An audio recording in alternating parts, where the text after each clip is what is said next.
Hello and welcome to Royale Without Cheese, our bi-weekly podcast in which we discuss both the classic and the unknown of art and popular cinema from the then and now. We are your hosts, me, Tomás Ferreira, and Leonardo Miranda. Hello. Unfortunately, Miguel couldn't join us in this episode, but today we talk about Hedwig and the Angry Inch. But before any ado, don't forget to subscribe, leave a comment, or simply give us a like.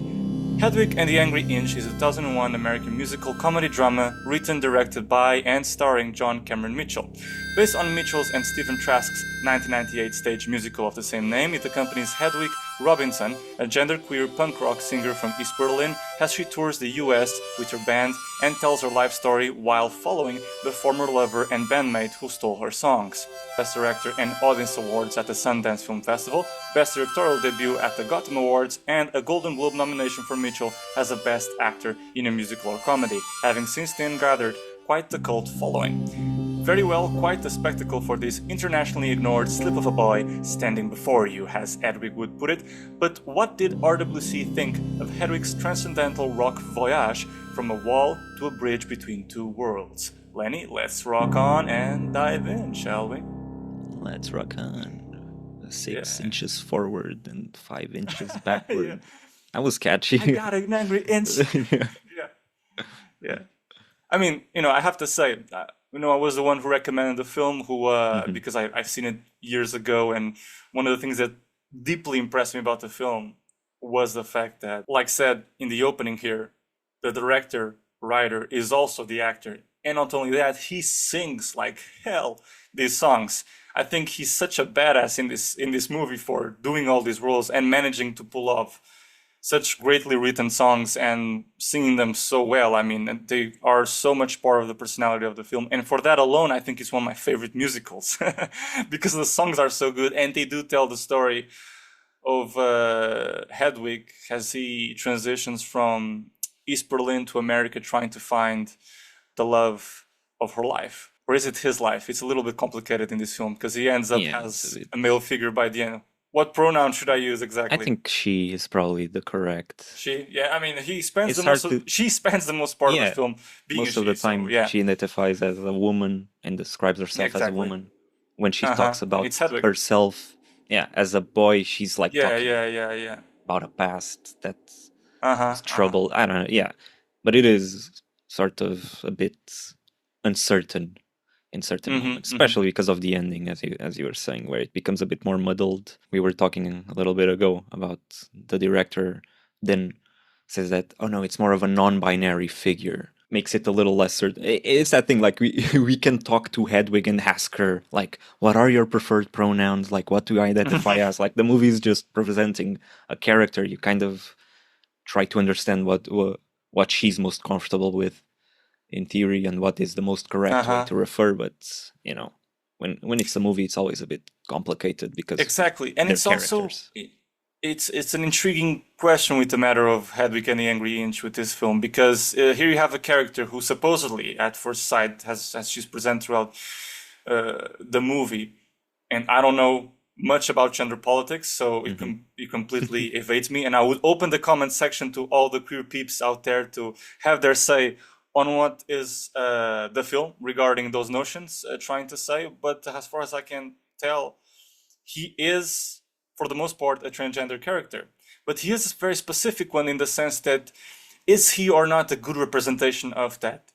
Well, he can't be, because in the realm of the story, I don't even think he aspires to be that, which gets people confused about how to relate with the film, especially if you are, I imagine, a transgender person watching this film. How can you relate with this? And the thing of the matter with this film, to that extent, is that he never wanted to sex change. He was forced into it, hence the Angry Inch. So here you have a character who reverts back to a position or a gender that he was in the beginning, Hans, as he was born, which would be atypical for a transgender person. So that leaves really a blurry area for someone who is, a transgender person kind of watching this film and perhaps looking for a hero or protagonist to identify. Kind of, I guess, I would say confused, what is the film trying to express about this? And more confusing are the feelings. How am I supposed to feel with myself? I would imagine, if I was transgender, like what is this protagonist supposed to tell me? Am I wrong or am I right? It's kind of strange. But the fact of the matter is that Hedwig is a very specific character. I don't even know if he's supposed to represent. He's such a conglomerate of the queer feeling, let's say, in community, that he can represent anything, and he has his own particular journey as a character in the film, which I can understand within that. But beyond gender politics, which I'll just leave it open to the comment section with what people can leave their say better than I can ever do.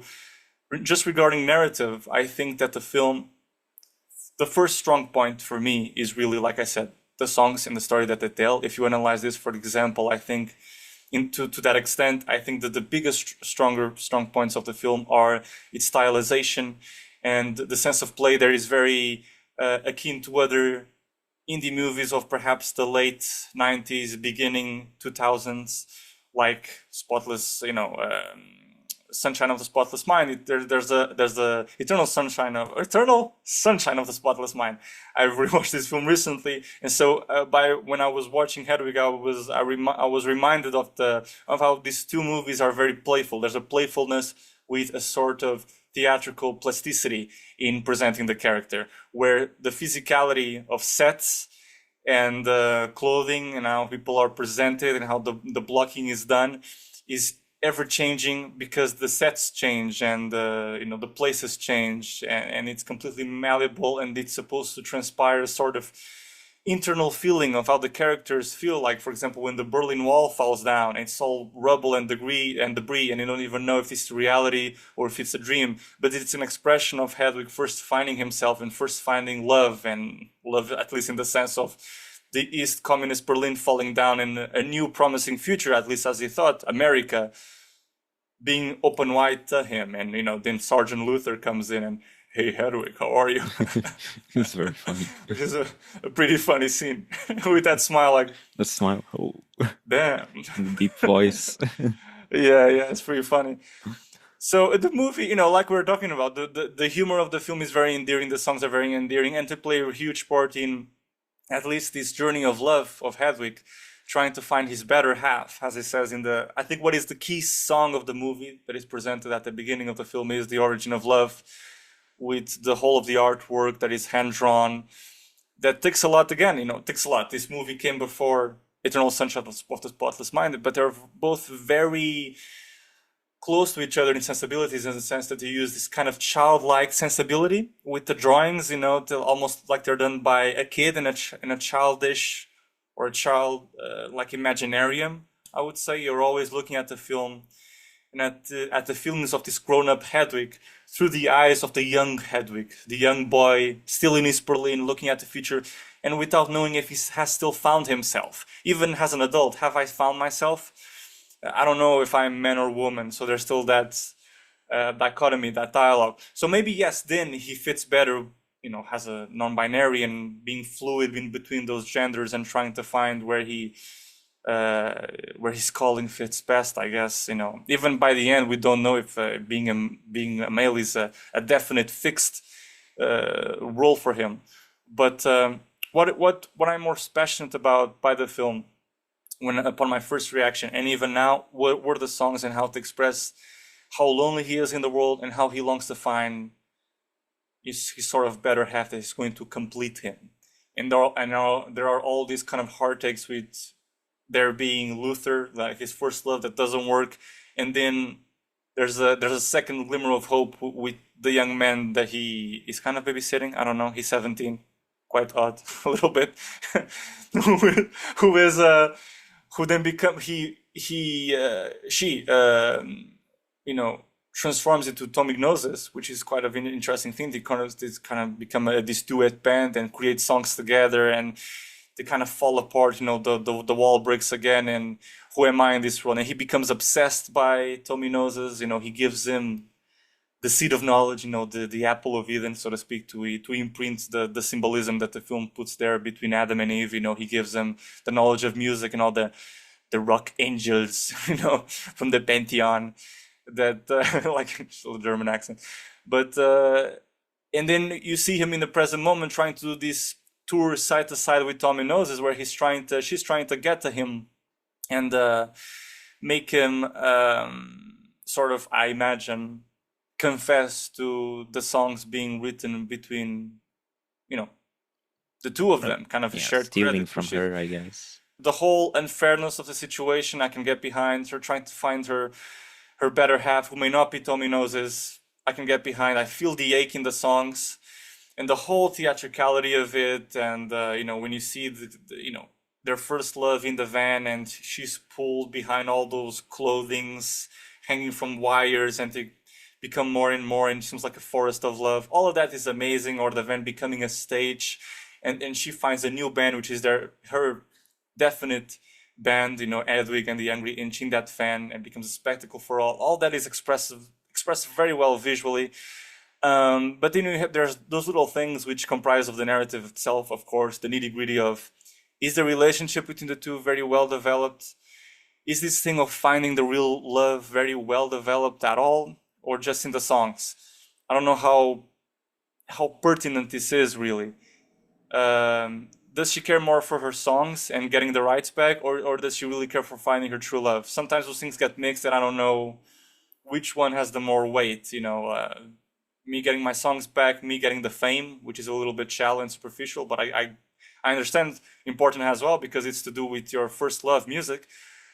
And what about that other half, which is finding my true love in life, which seems to be a big thing from your songs? And you seem to mistreat your people very badly, because you're in a relationship with Yitzhak, I think, which is your main solo guitarist. You treat him very badly. You rip his passport out, and by the end, when he's joins another band, which is complete violent and uncaring thing to do, and every gesture of love that he gives you, you push back. So he does have his contradictions. It's difficult sometimes to get behind Hedwig, but I guess that's sort of the point. He's a difficult character. But Lenny, you. I was gonna say that the relationship with Yitzhak and Tommy, like those two, are just not that well developed. I didn't think, and it's true. I don't know. I didn't feel much. It's that thing we were saying, like beyond the music. Every time we go from the normal plot, it just feels like a step back. Like I'm not that interested in what I'm watching because it doesn't feel that narratively interesting, and seems pretty, underdeveloped. Just seems pretty basic stuff. She wants her music back or whatever. She's just going after Tommy for whatever reason. Then they get back together for a moment in the car, and there's the accident, and it's all very like fast. Oh yeah, that particularly is very rushed. Extremely rushed. Exactly. Extremely like, how do we get from point A to B to C like this? She becomes a sex worker at one point when she was the band. It's quite a drastic choice. And do we need to go there? Didn't you have other things? More time. It's like 5 minutes. This whole thing happened. Yeah, exactly. It was like, snap. Oh yeah, the only possible way I can do this is by being a sex worker. Okay. And then so that happens, and the first car she gets is him. And then inherently they're fine. I think they're singing together, all fine. And then they get mad because of the lyrics. Like there's the It's not Cyrus, it's Osiris. Yeah, exactly. Yeah. And then boom, a crash. Yeah, the car crash, and then the car crash becomes this inherent sort of symbol for she rises above, he goes down, because the press finds out. It's like they're out in the open, and it's extremely this big. You see the newspaper. Oh, he was found with this hooker, and immediately that translates into her getting all the fame, and the lyrics were hers, and suddenly she's in different clothes. But it's a lot of stuff in very little time that doesn't feel to have that weight. But it's also so strange because, earlier in the film we see like a newspaper like clip or something, right? I think I saw that in the beginning of the film, and sort of the implicit thing there is that he left her behind, Hedwig, because it's like he's ashamed of her, right? I thought that was it, but then when there's the car crash, like she suddenly becomes famous because of this thing. It's like, but didn't people already know about like this scandal? Is it, like, I don't really understand like what changed for her to now become super famous because of this thing. Like, for what led to his downfall leading to her upfall, uprise. Yeah, The best I can say to that degree, maybe what's the clue in there is in the car he shows her like this little album of his where he puts her name with his with a pencil. That may have been a clue for the police, I guess. But I mean, what should that be enough for people to? Yeah. Oh yeah, now of course shared credits rights. I don't know, but that's the best I can go to. And yeah, then again, in regarding to gender politics, the other thing we noticed that was kind of strange was how Yitzhak seems to be a woman who identifies more as a man, who is transgender, who assumes this male role on stage and off stage. But then by the end, she seems to be very thankful for Hedwig finally giving her the wig, and she becomes a woman again. There seems to be a lot of regressions, in this film, like regrets of having, gone through this first transformation, and then I don't want to be this anymore. And that is a bit confusing. I think that's where there's a lot of people. It's a bit questionable, for sure. It's one of the question the movie because of these things. Aspects. It does render the idea inevitably that, what are you trying to say, movie? Is it wrong to be transgender, to go and do this transformation? Should I regress back? Yeah, I mean, it's a... You can really feel that it's like a Broadway musical turned into a film. Even though, like, visually speaking, it's a very creative film, and it's very, doesn't feel like a filmed play. It's it's a film, but it's more in the narrative. It's super, I don't know, it's like hitting narrative points in a very uninteresting way for me. The songs ultimately take a big center stage, but whenever they are on, not only because they are so well crafted and sung, but they do tell a story. I think the story lives at its best when the songs are telling the story. When it breaks from that and you see those little glimpses of the narrative, especially towards what I said, the goal of the character seems a little bit skewed, like blurry. Is it to get the songs, but then you have the aspect of, the whole mythology behind, the two halves who will eventually come together, man and woman, trying to find your other half, your kind of the one, your love for life, so to speak. I think the film, when it comes to that, is a little bit, like I said, I think a bit all over the place. I don't have a sort of like, I guess it's a bit confusing by the end, I would say. Yeah, I felt that too. I mean, and even then, like, the music is great, but it's not really, I'm not as in love with it as you are. It's good, but I hear it like off the film, when I write stuff, I hear it a lot. So yeah. I was a bit more, it's good, but it's, it's not quite my thing. Yeah. So, it's in this music. It's a very prominent part. So I feel like if you aren't totally, in love with the music, then it's even harder to follow the film, because then it's, you're trying to focus more on the character's motivation and the plot, and that's a bit thinner. So yeah, but the music is great. Like, I'm not saying the music is bad. It's just I wasn't fully in love with it, but it's super well made, and you almost buy that it's songs that already existed before the film. I think that's usually a good compliment. That the compositions are really good. If you feel like, oh, is this something that they took from the past? Yeah. Is this real? Yeah, is this real? Come from the real world? Yeah, because it really evokes, like, it really evokes what they're trying to evoke, like the genre of music. Those glam rock, those Bowie, songs. Oh yeah, and I really like David Bowie, so that there's that, and Iggy Pop, all the mentions there. But this is a character who has other layers that are quite not explored in this film, because we're talking about a very traumatized character, because it's a botched operation first and foremost, which I think there's a levity to the way he takes things that is a bit strange, like the way the character, and I think that hinders the film and hints the lack of weight, because when Luther comes in and when Luther goes out, that moment in the trailer where she's looking at him befuddled and he has found a new love in this young boy at the entrance, and he's just like, and goes away and leaves. And she's just like dumbfounded, and all the sadness is reduced to that. And then the song really expresses the rest, but we can't just leave everything to the song. I mean, all that I have from Hedwig being sad at that moment is just a dumbfounded face, like this. It's this. It's a bit weird. It's a bit. It's not enough. And then there's not just that moment of levity that really doesn't translate the gravity of the situation, that you are in a foreign land, perhaps with very, very little to no passport or documents. You're just relying on this Luther guy. He has gone. So the love of your life supposedly has gone. Or the first love of your life that you had everything bet on is gone. You have no safety net regarding no immigration perhaps anymore. As long as my idea of the situation, and your reaction to it is just while spreading along in a long chair, and then let's sing a song. I mean, I don't know. It's a bit, and it's not only the only point where this happens. You also need to remember that he was molested by his own father as a boy.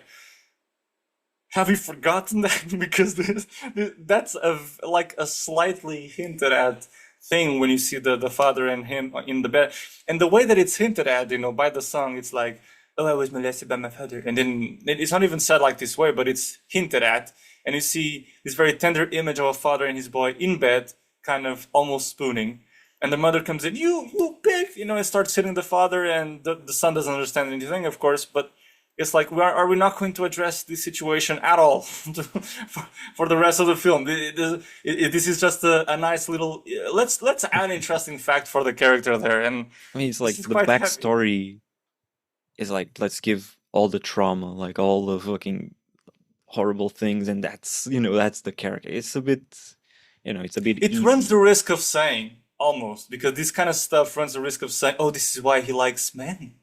Right? No.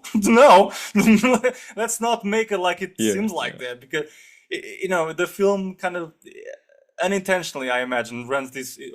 I think the film wants to sound interesting, but then it unintentionally falls in these pitfalls of like people creating these wrong constructions or interpretations of what the character is supposed to be. Is it transgender? Does he like men because this happened to him in childhood? And no, I don't think the film wants to go there, but people could make those little deductions, which is not quite in favor of a good representation. So, yeah. Yeah, and, totally.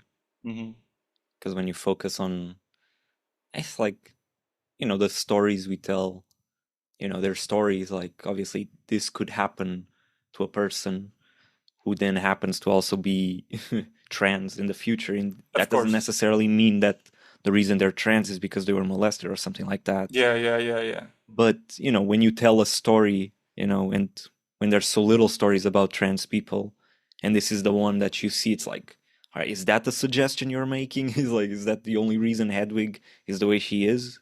Especially because there's so much trauma around her. And then because the trauma is not addressed again. We don't. It's not like we don't let the river flow in one way, so it doesn't all flow in one way, and it seems, oh, this has all to do with this one thing, which is the cross. No. I mean, that influences in him or her in some other ways that make him the way he is, but it doesn't mean that he is, gay. I think the character ultimately is gay, in at least as far as sexual orientation goes. Maybe not, because he's kissing the Yitzhak. Now my brain is kind of getting entangled now. So that you're all over the place. Bisexual? I mean, it's I guess it's uncertain. I would say.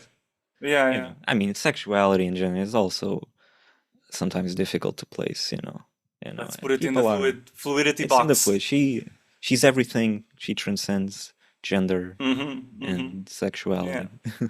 I think that's also that's why so many people can watch the film regardless, if they're trans or not, and see value here, because I mean, you can kind of project anything onto Hedwig, because she's so many things that I get that from that perspective. But when you try to really, understand her, it's a bit complicated, and I don't know if it's intentional or if it's just confused.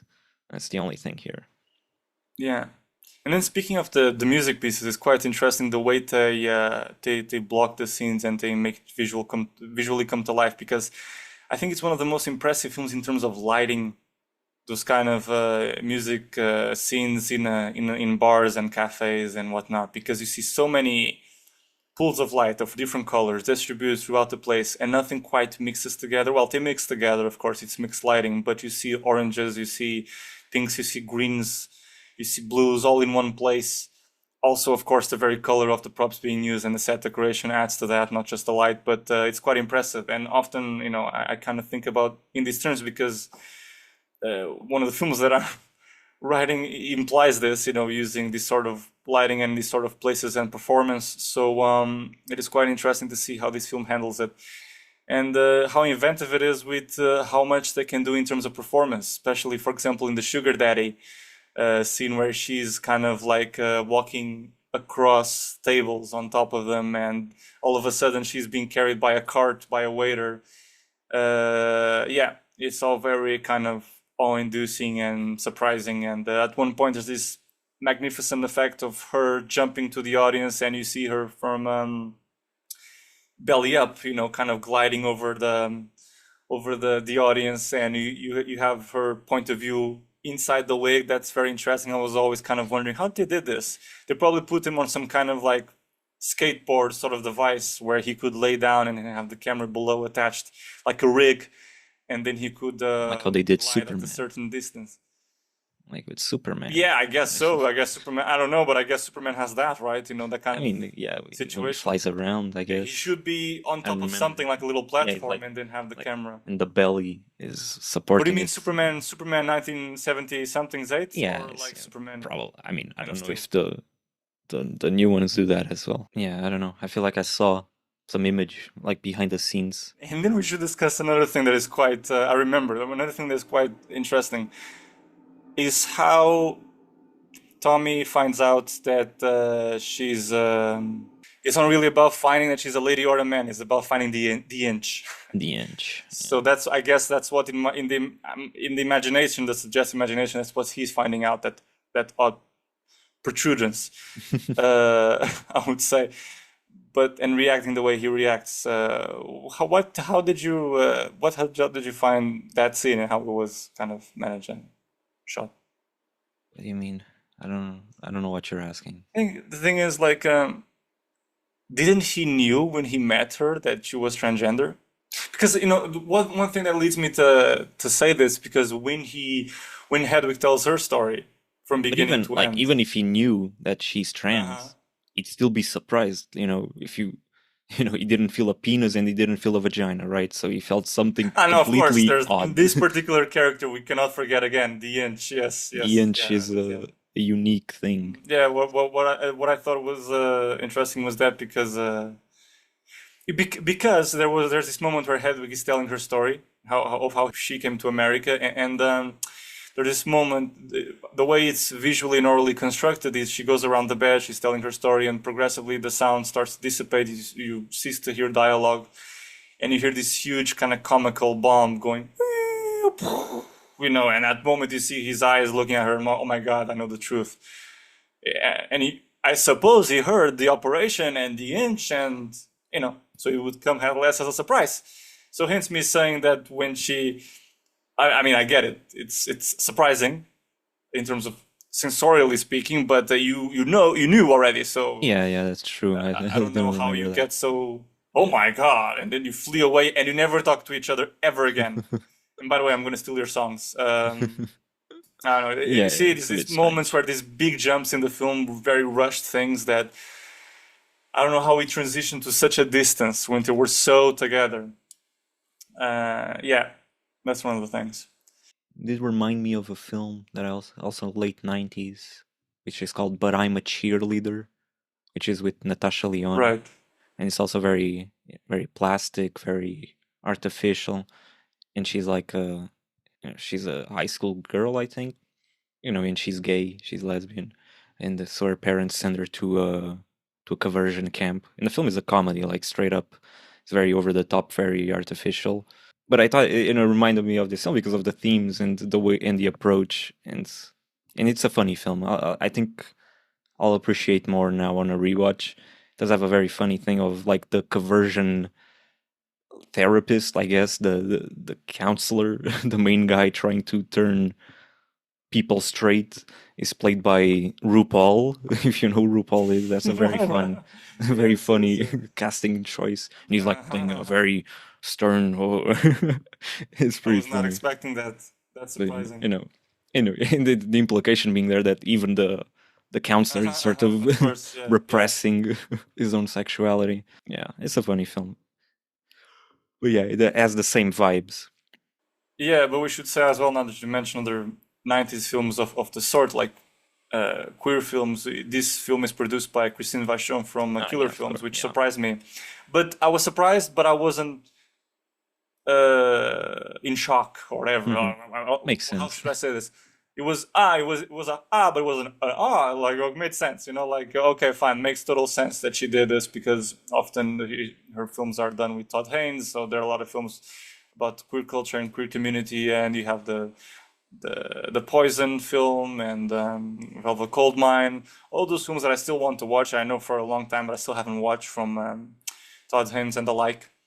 But I've seen other films that are produced by her that she did with him, like Carol and Safe. Yeah.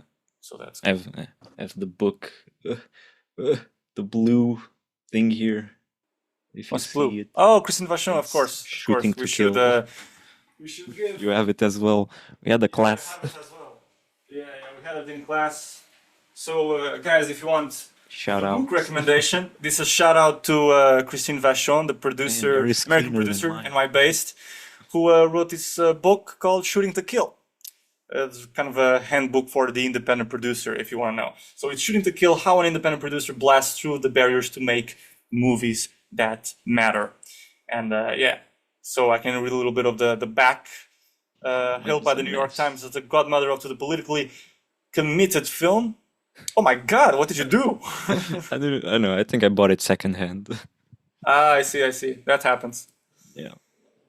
Hailed by the New York Times as the godmother to the politically committed film, and by interview as a true auteur producer, Christine Vachon has made her name with such bold, controversial, and commercially successful films such as Poison, as mentioned here, Swoon Kid Safe, mentioned here, Todd Haynes, like in one of his early films, I Shot Andy Warhol, and Velvet Goldmine. Over the last decade, she has become a driving force behind the most daring and strikingly original independent filmmakers, from Todd Haynes to Tom Callan and Mary Herron, and helped put them on the map. So there you go, Shooting to Kill.